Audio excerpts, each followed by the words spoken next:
right, good morning, everybody. Today is Monday, June 27th, 2016, and this is Before the First Cup with Jules here on UCY.TV. Happy Monday, everyone. It is a humid 68 degrees and partly cloudy here in upstate New York.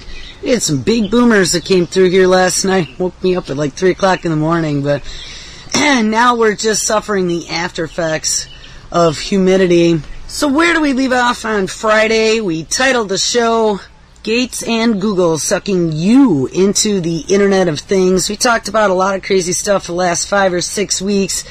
And one of the big things was the Recombatant Agency, as part of the National Institute of Health, approving the very first CRISPRing of humans, being able to genetically modify humans to cure cancer, as part of the University of Pennsylvania's Mad Science Gone Mad department. We discovered that there's been sprinkle funding not only from the Bill and Melinda Gates Foundation, but also from Google. We have Sean Parker, billionaire from Facebook, that is helping fund some of these very first trials. We also discovered that the president of the University of Pennsylvania was appointed to the ethics committee of the federal government back in 2009 by Obama, which makes a lot of sense because the ethics are completely out of window. A lot of this mad science has been originating in the Ivy League colleges, specifically Harvard University is one, MIT, where nanotechnology began with good old Eric Drexler, and the Weiss Institute as part of Harvard. Today, what I've had saved for a while, and I think today would be a good day to do it, we are going to listen to an interview by George M. Church. And George Church is kind of like the granddaddy of CRISPR. He did an interview back in March titled The Augmented Human Being with a publication called The Edge. And let's look a little bit of the history of George Church, because I think you will find this extremely interesting. George McDonald Church, born August 28, 1954, is an American geneticist, molecular engineer, and a chemist.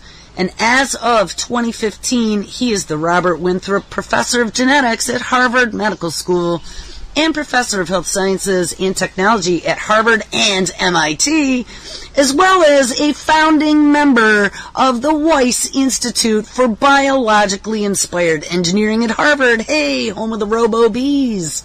He then trained at the Phillips Academy with Sung Hoo Kim at Duke University and with Walter Gilbert at Harvard University, and then in a postdoctoral fellowship with Gail R. Martin at the University of California, San Francisco. Then Church began his independent career as an assistant professor at Harvard Medical School in 1986. Ding, ding! Right around the time period that all this mad science got let out of the bag.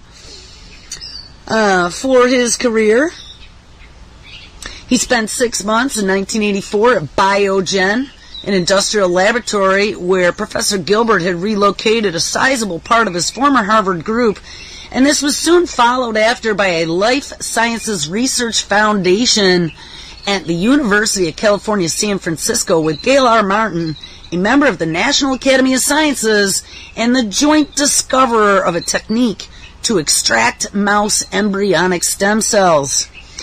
Church joined Harvard Medical School facility as an assistant professor in 1986, and in his subsequent research, Church has risen to the level of Robert Winthrop Professor of Genetics at Harvard Medical School and to a member of the Harvard MIT Health Sciences and Technology faculty, described as a unique collaboration integrating science, medicine, and engineering to solve problems with human health at the Institute for Medical Engineering and Sciences at MIT. As well, he was a founding member of the Weiss Institute for Biologically Inspired Engineering at Harvard University, and in these positions, Church, as of May of 2014, is reported to have co-authored more than 330 publications, 60 patents, and a popular science book. Church also served as director of the Center for Bioenergy Technology at Harvard, funded by a multi-year award by who? Oh, the the U.S. Department of Energy. Remember, we found out that's where the synthetic biology report to Congress came from.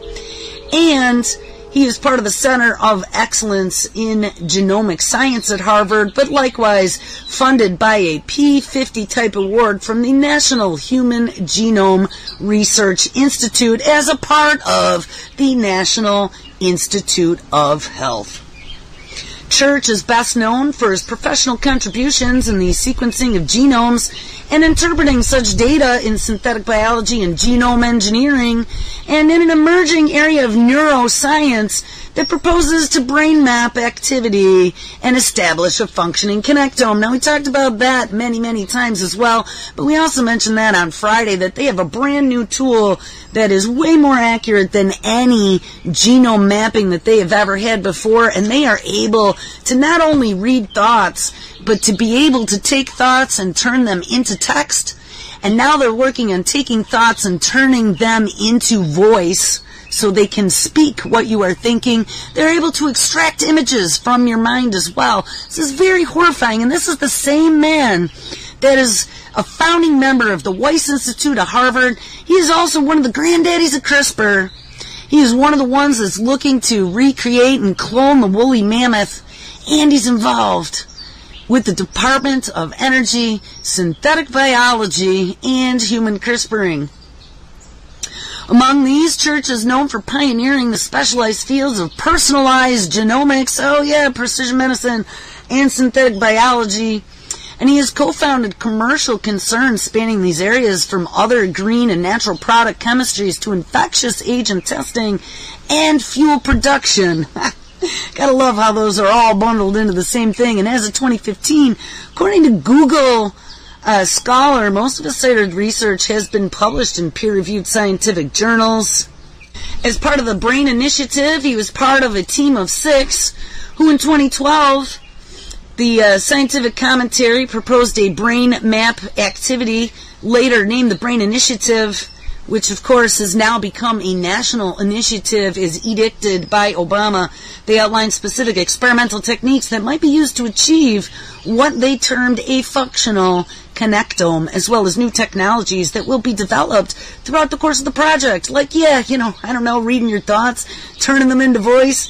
And he's also working on including wireless connectivity to the brain, minimally invasive methods to detect and manipulate neuronal activity, either utilizing microelectronics or synthetic biology. Yeah, this is the type of guy you want to invite over for a weekend party at Bernie's. He's been involved also in woolly mammoth cloning. In March 2015, Church and his genetic research team at Harvard successfully copied woolly mammoth genes into the genome of an Asian elephant, and using CRISPR DNA editing techniques, he and his group spliced genetic segments from a frozen mammoth specimen, including genes from the ears, subcutaneous fat, and hair attributes, into the DNA and skin cells of a modern elephant. And their work has not been subjected to any peer review, however, so don't worry about it. This is the behind closed door shit we talk about all the time. We're going to catch an interview by him. This interview is about 57 minutes or so it should take us right up to the end of the show, and I will be back fully live for a full hour tomorrow. So I hope you enjoy it. Take care. I worry about a lot of things. I encourage people to worry about a lot of things, but worry in the sense of taking action, doing something about it, but being cautious as you do something about it, doing safety engineering. So every field of engineering has a safety component eventually.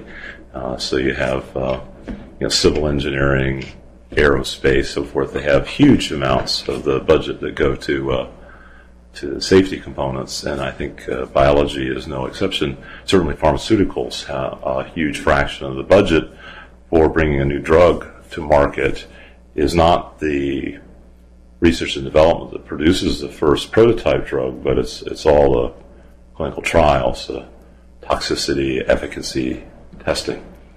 So I think about this, and some of the technologies we come up with are pretty transformative, disruptive in a good sense. And so the more transformative they are, the more important it is to consider safety up front. Ideally, talk about it before it's on the streets.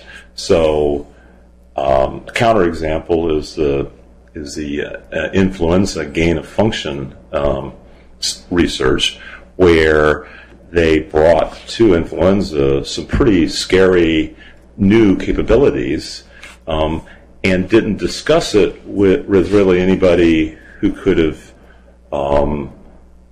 modulated or blocked or cautioned them in their research until they were ready to publish it, which is kind of a little too late. It should have been, it's the sort of thing that should have been regulated before even the first grant proposal was made, much less the first research or the first paper. So some of the things that we want people to worry about in a enabling way these days going forward are a lot of new applications of a new technology, which is CRISPR. We helped invent that. January 2013 was when it was first published, and but the applications are even more shocking than those papers that showed that you could. In January 2013, the papers basically said that you can do homologous recombination, meaning precise editing, not kind of random editing, but really say if you want a G to switch to an A, you can do that very efficiently in human stem cells. That's what we said.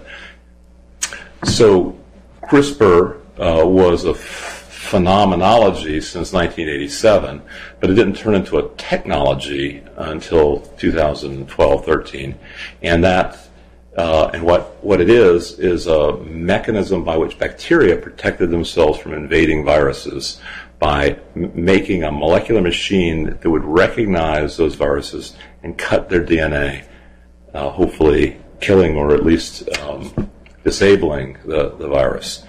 That was then, it seemed like that might be adaptable to turning it from a killing machine into an editing machine. But that wasn't, that transition didn't occur until, wasn't public, at least until 2013.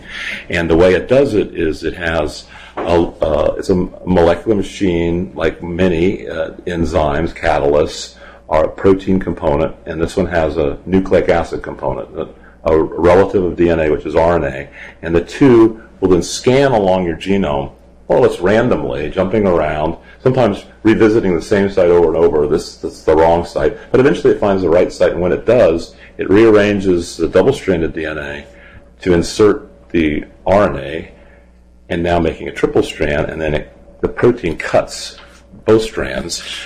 Now you've got a broken piece of DNA, which seems like it's killing still, not editing. But that break allows you to bring in yet another molecule, which is now your donor DNA, which now has the new sequence that you'd like to swap in. It can cause a deletion or an insertion or just a change of sequence with the same number of base pairs of G's, A's, T's, and C's, just changing the composition, the order. Now that's editing. It's just like you would edit a book or an article. You want to be precise. You don't want to just change G to some random other thing. You want to change it to an A. And that's the technology that we happened to demonstrate first. We moved it from bacteria into human, a huge jump, and in January 2013. And then many other labs, including ours, applied it to many other organisms. Basically, there's no organism on the planet that I know of that somebody's tried that doesn't work in now. Which is not true for every editing method. And this editing method, you could say, is just a little more efficient and a lot cheaper, but that makes it sound like it's an increment. But every now and then, if it's a sufficiently large increment, it's transformative. And that's, I think, most people that are familiar with it are classifying it as transformative. And for example, when you look at the applications of it, beyond engineering human stem cells, which we showed first thing, it can now, You can do gene therapy with greater precision than ever before. That's the most obvious thing. You can, a little less obvious is you can engineer agricultural species in such a way that many governments are now classifying it as not a genetically modified organism. This is a big deal. It shouldn't be a big deal. It should be a minor bureaucratic footnote. But in fact, whether an organism is genetically modified or not, because of people willfully ignoring scientific studies on safety, they draw this sharp line between genetically modified and not, especially for foods. Even the most ardent anti-GM are still pro-GM if it's life and death, like genetically modified insulin, where you grow human insulin and bacteria. But we'll come back to that. So those two things are the more obvious ones, which is human gene therapy, more precise and efficient than ever, and agricultural. And then becoming less obvious, since fewer groups working on it, very few, is gene drives, which can be used to eliminate any vector-borne disease, malaria, dengue, Lyme disease, as well as invasive species like rodents that are killing off precious endangered species on hundreds of islands worldwide and mainlands.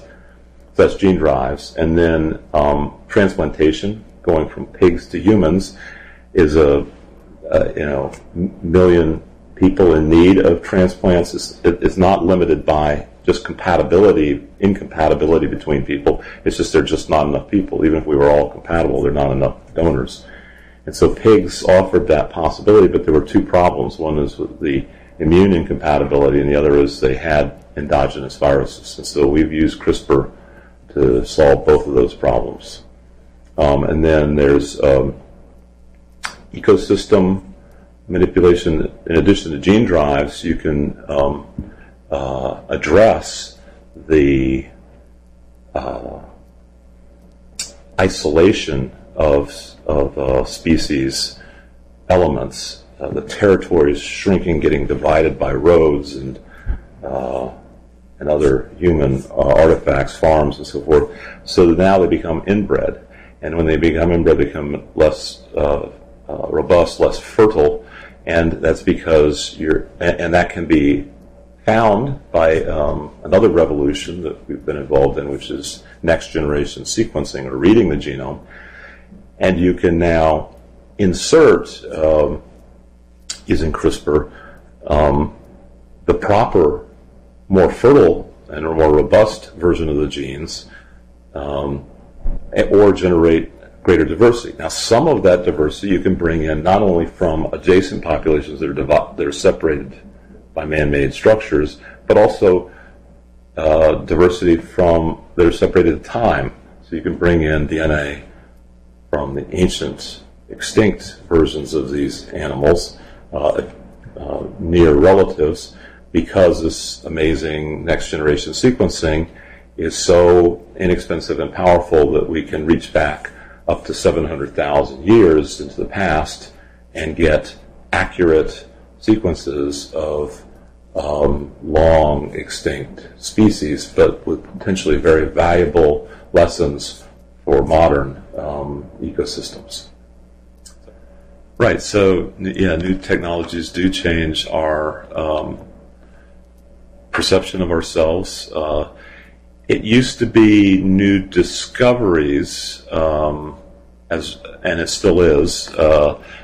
It's integrating. If you have a new technology like a telescope, it can cause a discovery about where our planet sits in the universe, whether it's at the center or not.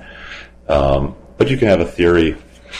You can and more frequently in the present we have new technologies.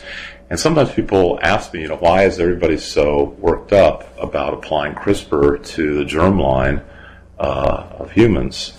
They're not worked up particularly about applying it to the germline of animals. And we just got approval for genetically modified salmon. and plants have been genetically modified for many years now, even though some people will eat it and some people won't. The fact is it's a multi-billion-dollar business. So why are humans special? Well, you could say, well, we have a very special system, the Food and Drug Administration, in multiple countries that regulate, that make sure that every new medical technology, whether it's a medical device or a pharmaceutical, has to be safe and effective. So it does you no good to have a drug that's safe but does nothing, and nor having one that's very effective but kills people. So we have that in place. So again, what is it that makes germline manipulation of humans special? And I think it's what you were just getting at. Our perception of ourselves is if we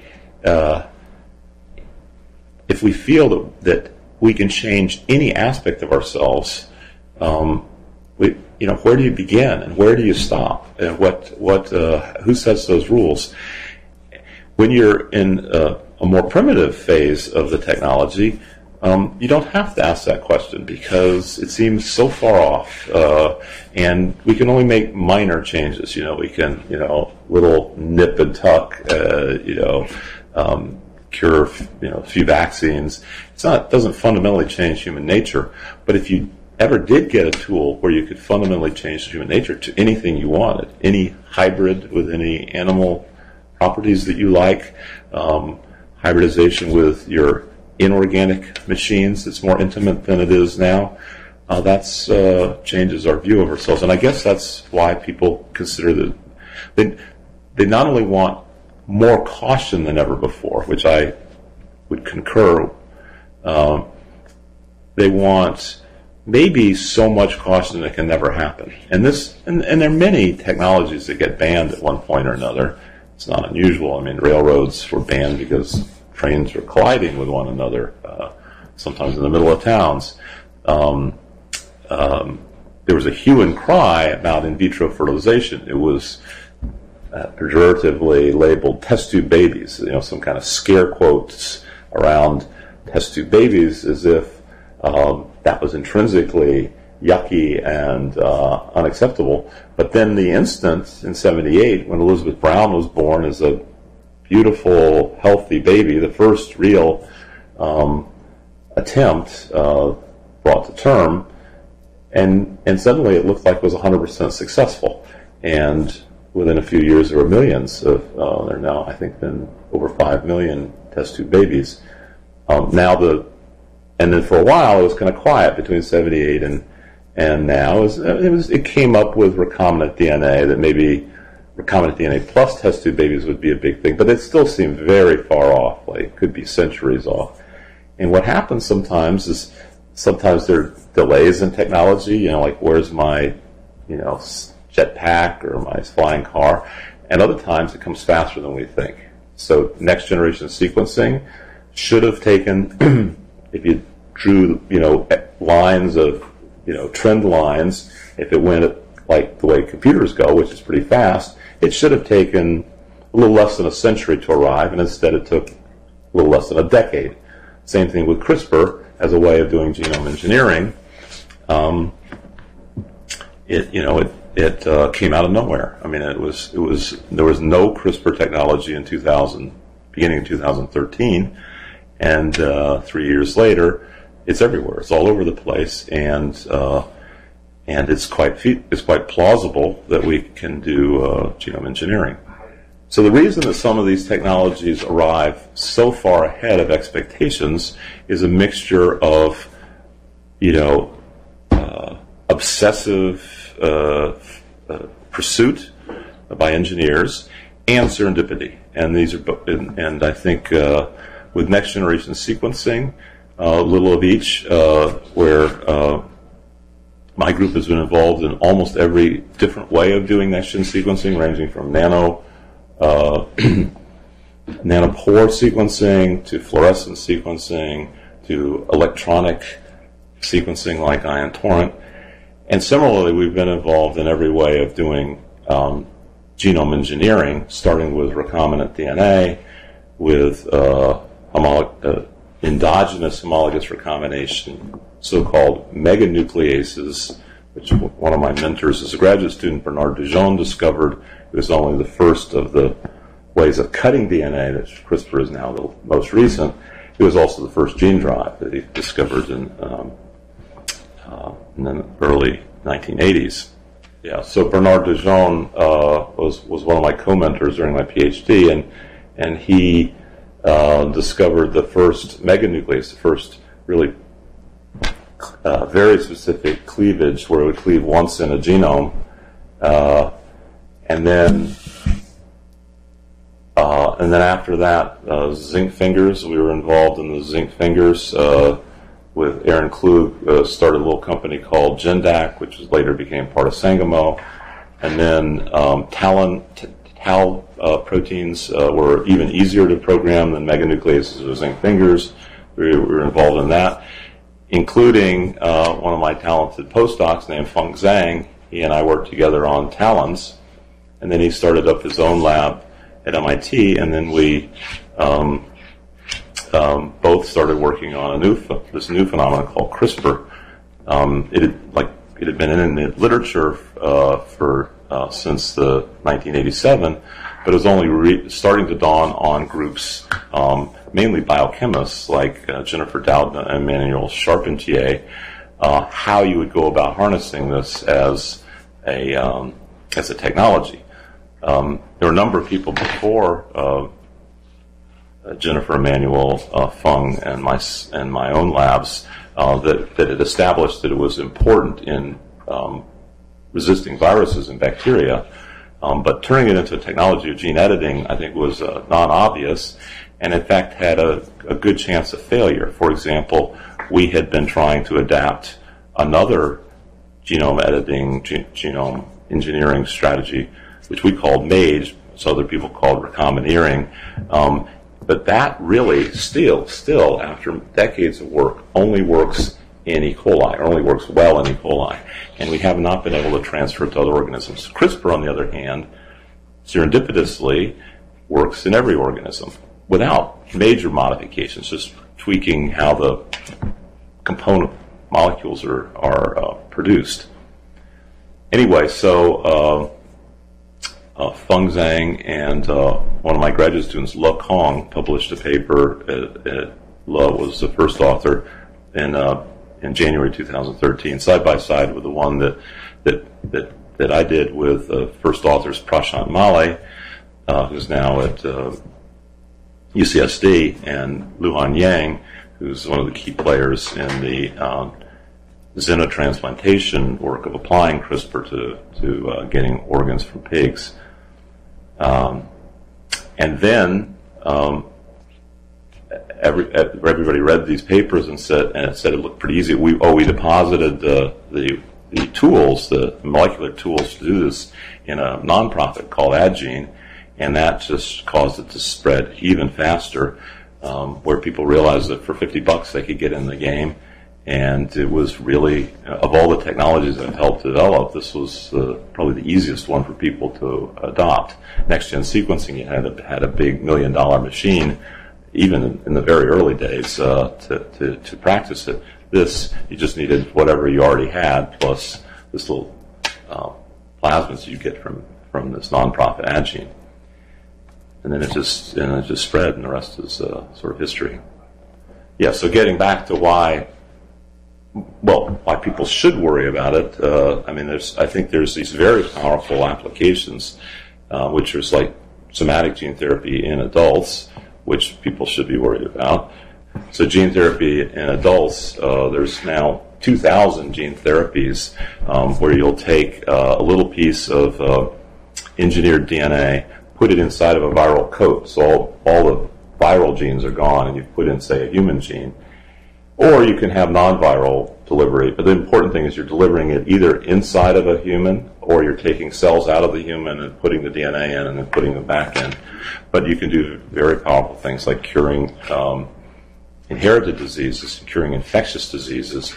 For example, you can edit out the receptor for the HIV virus and cure AIDS patients.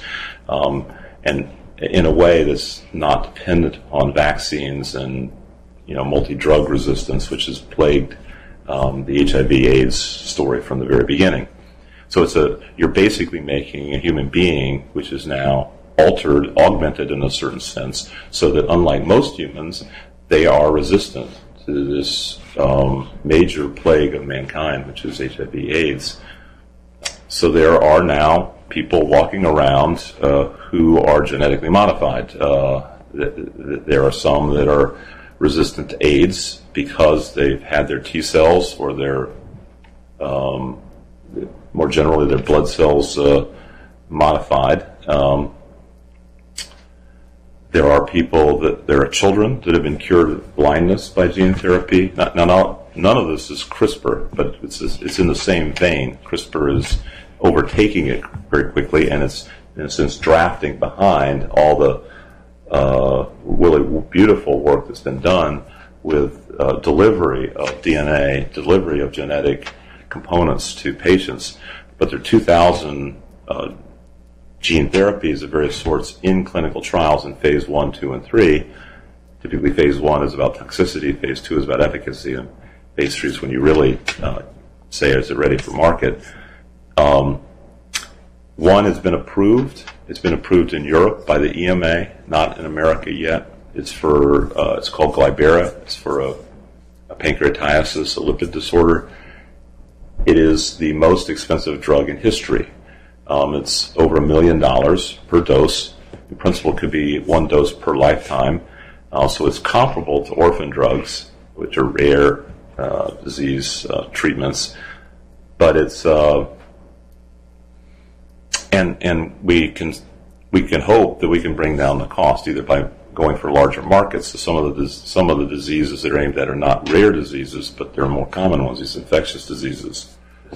No, typically, the Orphan Drug Act is a way of encouraging the industry to go after these very rare diseases by permitting them to charge the correct amount to compensate for the drug development costs and profit, and get reimbursed for it. So now there are handfuls of orphan drugs, and in fact, I think at this point, even though these are very, very rare, I mean, some of these diseases are 1 in 1,000, 1 in 10,000, 1 in 100,000. They're very rare.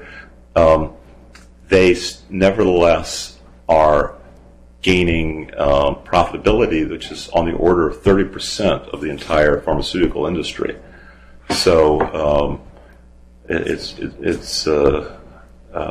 now, I'm not sure, nobody is sure whether this is sustainable. If we get to the point where we have custom drugs, basically every person has their own drug, and each of those drugs costs $500 million to produce, then we're broke. But if we get better at it, and in fact, if we have a class of drugs that works really well, where you can use smaller cohorts and prove it. I mean, by definition, rare drugs, you're using small cohorts.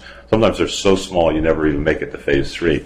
For example, some of these hereditary blindnesses, you gather up everybody in the world that you can find that is willing to participate, and you cure them all, or most of them, and now you can't move on to phase. In the toxicity trial, you actually proved efficacy and you cured them. And there's really nobody left in the world to cure. I mean, that's a pretty high quality first world problem to have that happen. So anyway, that's all in adults and children. Sometimes you have to do it in children because the brain is wired up at an early age, and so if you cure blindness late in life, you can make it so the patient can see, the photons can see that there's something going on that they didn't see before, but they can't process it. They can't say, oh, that's a face, or that's a person. It's just kind of these blurry, or even sharp but uninterpretable images. So if you do it early enough, then they can actually develop close to fully functional vision. So you can imagine some developmental diseases that affect, especially those that affect the brain, you might have to do it as a fetus. So there's already fetal surgery that's done to catch things, but if you have to tinker with the molecules, then you might want to do it as a fetus, or you might want to do it even earlier, and then you get into this whole business of whether you can do the germline or not, and society doesn't know where to draw the line. Is the line drawn germline, or is it drawn at the level of medical significance? In other words, if it's very medically significant, it doesn't matter whether it's in an adult or a child or a fetus or an embryo or a sperm or an egg. If the positive impact is high enough, then there's no alternative. But sometimes people like to draw lines with a buzzword rather than with a sharp medical. I mean, an example is golden rice, where the line, I would think, should be drawn between medical versus non-medical foods. So most GM foods, I have to agree with the GM critics, don't really get the average person anything that they can recognize. You go to the supermarket and there's not that big a difference between the GM foods and the not GM foods in terms of price or quality or anything like that. So why not object to them? I mean, anything that you can label, you can start an ad campaign that's effective. You can say, potato chips without cholesterol. They never did have cholesterol, but now the labeling sells a few more bags of them.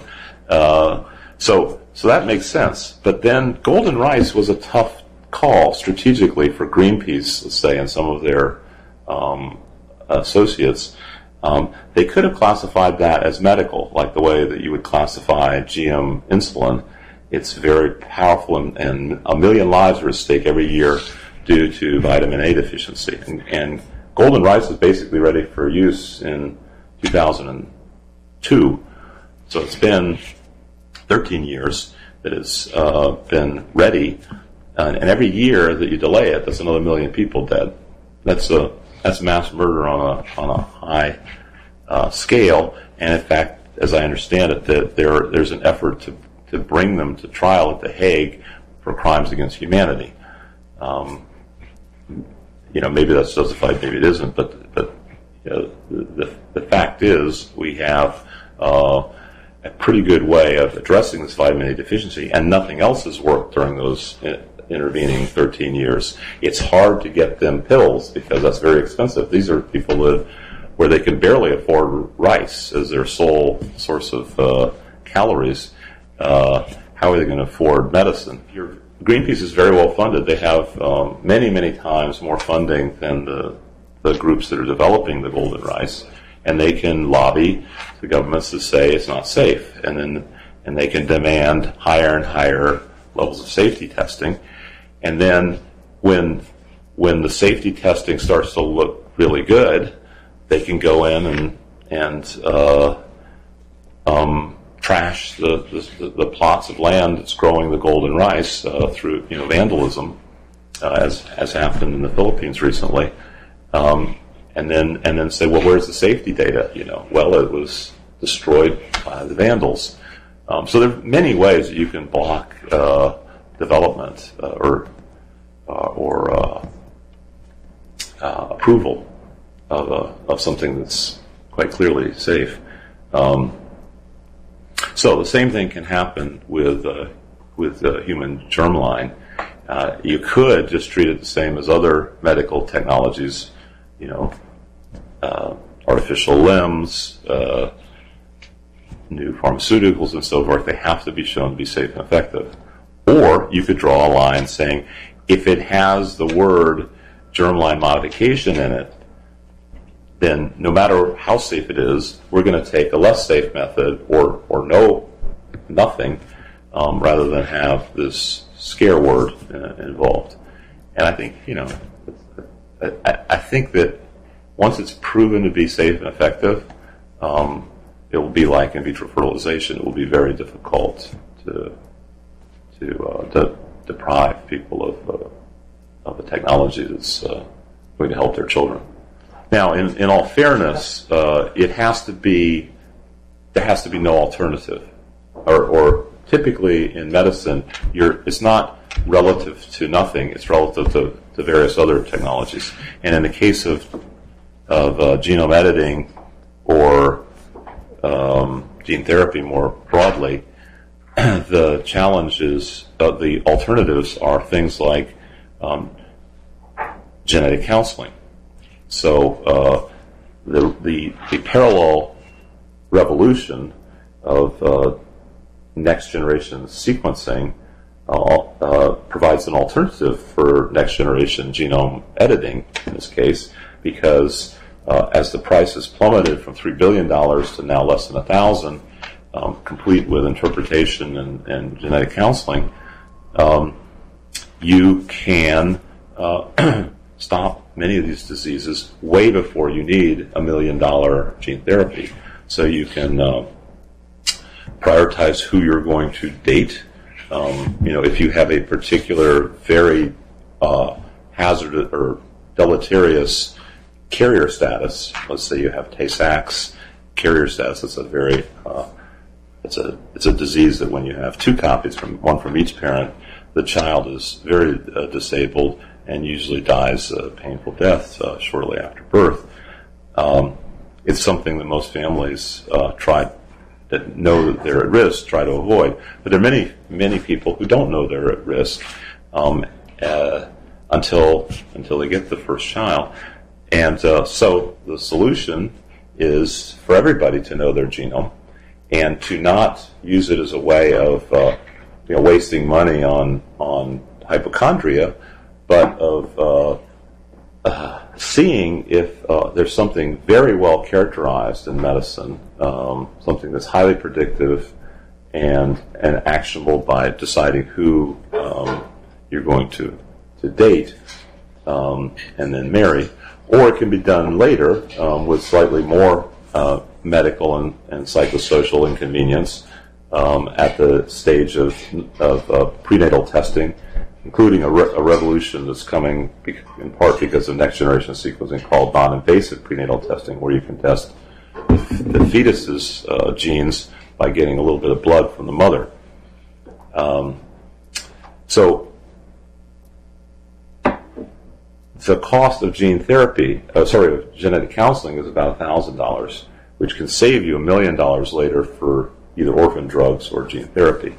Now, all these prices will drop, but the point is that at current costs, and not only that, many of these are not. There's not a developed gene therapy that's been approved, or an orphan drug, and the anxiety of hunting down and figuring out what the genetic problem is after you've already got symptoms in a child like developmental delay is not worth it, even if the prices were identical. So anyway, so I think that you need to temper the enthusiasm and concern for these new technologies with the alternative technologies, for example, genetic counseling. Oh, I forgot to mention aging reversal. This is a big project both in my lab and in one of our startup companies. This is not about wellness or drugs that affect diseases of aging, which are effects rather than causes. It's trying to get at the causes of aging and reverse them.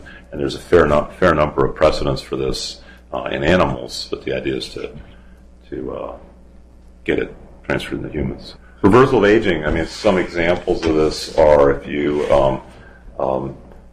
take blood from a young mouse and exchange it with an old mouse, the small molecules, macromolecules, and cells in the blood result in a variety of biomarkers of aging being reversed. So you can affect the vasculature, the blood vessels, the nerves, the skeletal and cardiac muscles, and there are measures of these that indicate that it's not just prolonging a very aged state or going for longevity. You're actually reversing it, and this is a much better target in any case than prolonging longevity, because It takes years to decades to even prove that you've extended longevity, and also if you've done it on somebody that's quite old, then the economic consequences are dire. I mean, that's the part of your life where you spend huge amounts on medicine and don't improve the quality of life tremendously. So if you can reverse it to an age where you essentially don't use any medicine, this is much more. This will be much more cost effective. It's the whole point. The reason that an academic would help start so many companies is it is a way of accelerating the pace at which technology is transferred from an idea to an experiment that might get published in a paper that has no impact on society other than scientists that read it, from a paper to a company, from a company to the market. So, for example, the next generation of sequencing technology, and I think quite a few of them now, are starting to have impact in things like non-invasive prenatal testing. Some have said that this is the fastest growing medical diagnostic in history.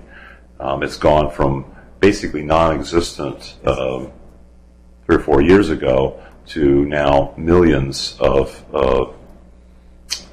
women that have been tested mainly for trisomies, so things that can cause fetal wastage or severe medical problems later in life. One of the issues with the transition from academic work to corporate work that's needed to get it into have an impact on society are questions about scale and secrecy.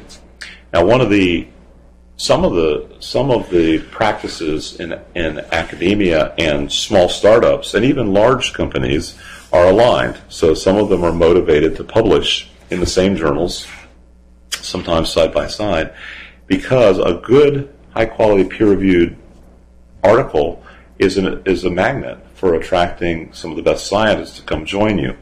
If you do everything in total secrecy, the very best science, you can always hire somebody, but the very best scientists don't know you exist. They don't really care deeply. But so publishing can happen in similar ways in companies and academia. Another aspect of secrecy is without patents, there would be a lot more secrecy than there is. But patent system is a way of tantalizing and encouraging companies to put their ideas and their inventions in the public domain.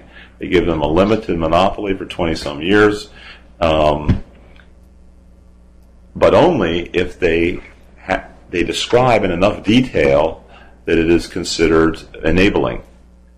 Enabling technologies, when they're patented, everybody can then build on top of them.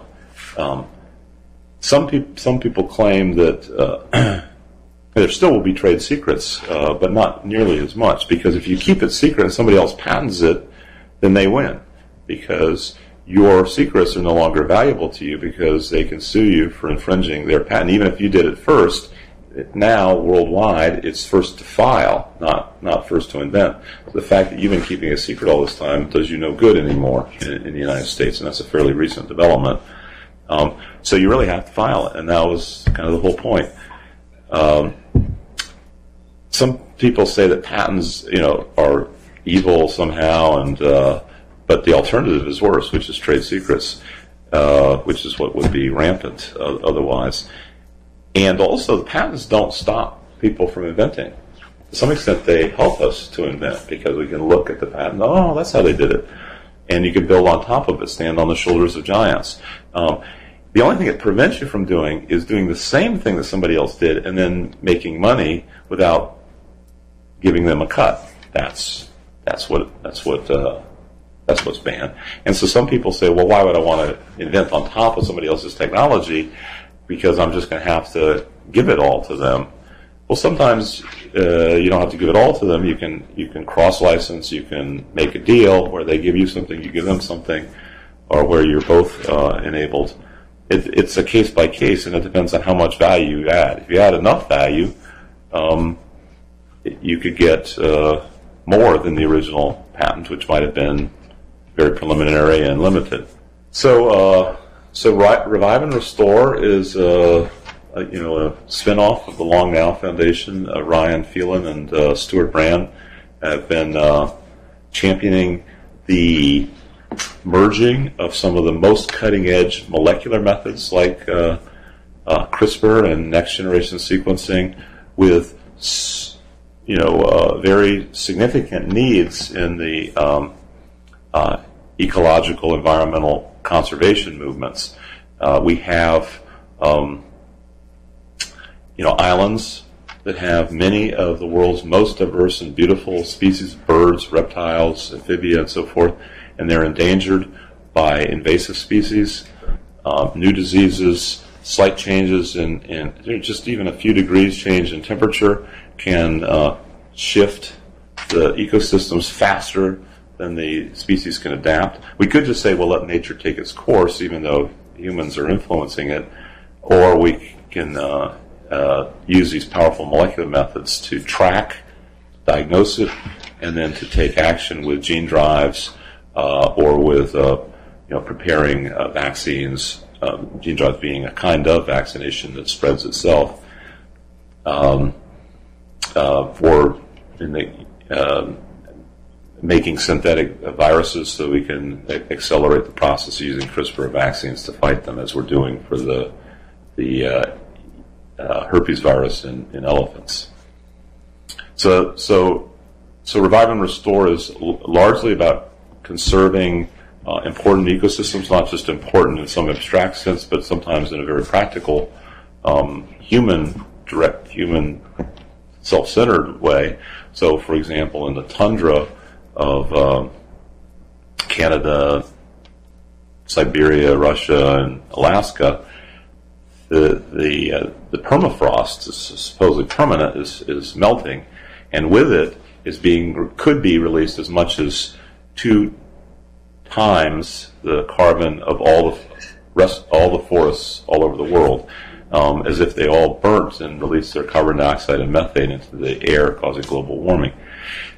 And some of the environmental studies, for example, from the Zimov group, have shown that if you can restore some of the keystone species that were there not too long ago, that have very recently left or gone extinct, you can lower the temperature by 15 to 20 degrees, which could greatly delay or maybe even reverse the process of permafrost thawing.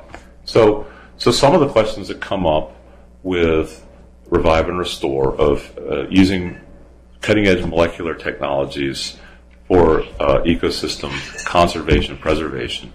Some of the same questions come up with using these molecular technologies in medicine, which is who gets to choose, who decides, are people not being heard or not being invited to sit to talk. I think in all these cases, both medical and environmental, there is maybe more than ever before an effort to engage all sorts of citizens. Regular folks that know science, at least before they start the conversation. Patient advocates, environmental advocates, scientists, ethicists, lawyers, politicians, and so forth. Many of these meetings are presented in video conference on the web, webcast real time, and Twitter questions are encouraged. It doesn't mean it's perfect, but at least it's very different from, say, the Manhattan Project, where the public was not invited to weigh in on whether we should, for example, take a chance that atmospheric testing would ignite the atmosphere. That was one of the things that physicists tried to calculate on their own without anybody meddling. If it had ignited the atmosphere, that would not have been highly protective to our nation or the world. I think here the idea is to get as many people thinking about the unintended consequences as possible and to proceed cautiously. The question of who decides ultimately with these kind of transparent and open projects where it's not being done in secret like the Manhattan Project is society decides. Is we vote with our wallets, we vote with the free enterprise system, with our politics, the power of the pen, and it may not be and in some cases it's we may change our mind later, and so there's an emphasis on things that are reversible if that's those get higher priority. But eventually we do irreversible things. Certainly it'd be very hard at this point to surgically remove automobiles from our lives, even though they kill 1 million people per year. We couldn't just delete them. It would be very hard to go back to previous agricultural methods because the early pre-agricultural society could not possibly sustain 7 billion. In fact, probably even just a couple of generations back in crops could not sustain 7 billion people. So who decides whether a particular species come back? It could be, does it help human beings? It's a very species chauvinistic way of looking at it, but hopefully it will involve many countries making this decision, maybe at the United Nations level. Certainly with gene drives, where you're unlike vaccines, where you have medical professionals going door to door, essentially village to village, gene drives, the mosquitoes do it themselves, and you could spread throughout sub-Saharan Africa. They don't respect borders or wars or any other things that would hold back medical professionals. So you probably want to get the buy-in of all the nations, not just the ones that are most desperately in need of the gene drives to eliminate malaria. Well, it's a extraordinarily exciting time for scientists, in particular those involved in reading and writing genomes, but it should be an exciting time for everybody, and also a scary time for scientists and everybody, where an increasing number of decisions of politicians, CEOs, and regular citizens depend on some technical nuance and expertise.